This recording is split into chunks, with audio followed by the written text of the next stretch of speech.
So hello Lego people on YouTube, Gabi here again. While the raffle is on, we're all waiting for how it will turn out. I thought I might post another short video of the how I do or how I make things series. I'm building this miniature acoustic bass with the top from the 140-year-old upright piano, and I thought I might make it's not a tutorial, but it's a way of showing how I go about bridge placement and intonation. And I've changed my procedure for that throughout my years in guitar building. And the thing that I have now, I think, is a very good thing, which gives me really good accuracy from the very start. So moving closer, if you want to know how I do it, feel free to copy it. Let's have a closer look. So in former times I used these pre-slotted and pre-drilled bridges for my builds, and I'm still using them in my guitar building class because it makes it much easier for a beginner to have the right string spacing, and you don't have to route the slot into the bridge, which is something difficult when you're not used to it and when you don't know how to do that with the slightly rounded surface.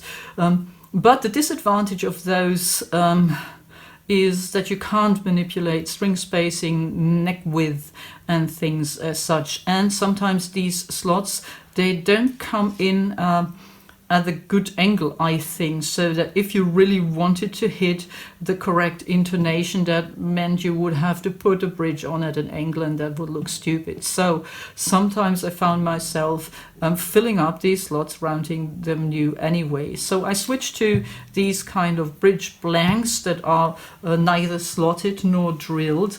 And I find their basic position by just measuring the scale length, doubling that and adding the intonation. For my guitars I use 11s as strings, and I find for compensating for the low E string I normally have almost 5 millimeters, and for the high E string it's about 3.8 to 4. So I changed to those because I would route the slot later myself, and finding the position for that is fairly easy, I think, with this little contraption that I built, which basically looks like that. I've got several of them. This is the one that I made for the bass because I needed to feed in the thicker string here.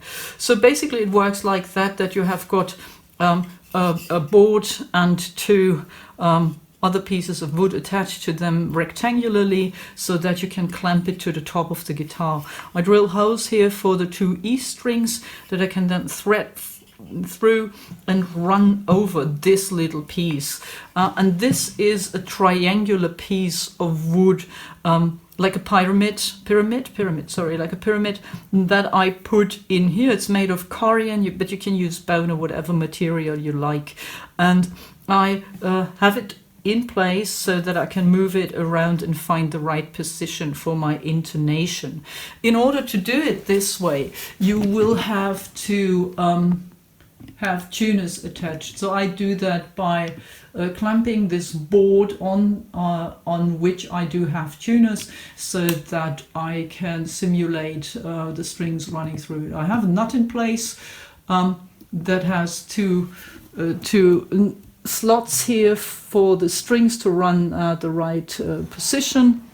And this is where I start from. And what I'm doing is the simple thing that I put a tuner here and I tune the string up so that I get an accurate reading in the 5th fret. That would be an A, and in the 17th it would have to be an A as well. So I'm good here, and I already marked this edge with a piece of tape. Then I do the very same thing for the other E string. Tune it up to what it should be like in the 5th fret, check in the 17th, and I see I'm a bit high, so that means I need to go back a bit. And I see I'm spot on. So what I do here, since I have in my triangular piece this edge, I mark it the very same way I did it with the other thing, and when I take it off now, I just have to connect these 2 lines and know that's the middle of my slot for the actual saddle that I'm going to route in here. I don't do it with the open string because normally you will find that you have to intonate the nut also. And when I play the open string, you see that I'm a bit too low for both strings. So that means that I will have to saw off a bit of the fretboard. And in order to find out how much it is, I made this other piece here that has a little slope here, and the 14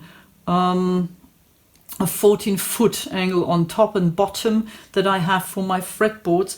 And what I'm doing now is I take out this nut and slide this one in under the strings because I can move this around, and then I can see how much I will have to take off the fretboard. So if I slide that in and the note is in tune, I know where I make my markings, and this is what I saw off of the fretboard. So I hope that helps you to actually find out better and quicker intonation for the nuts and the saddle. Okay, so enjoy, stay healthy, and don't forget to be a good person. Bye.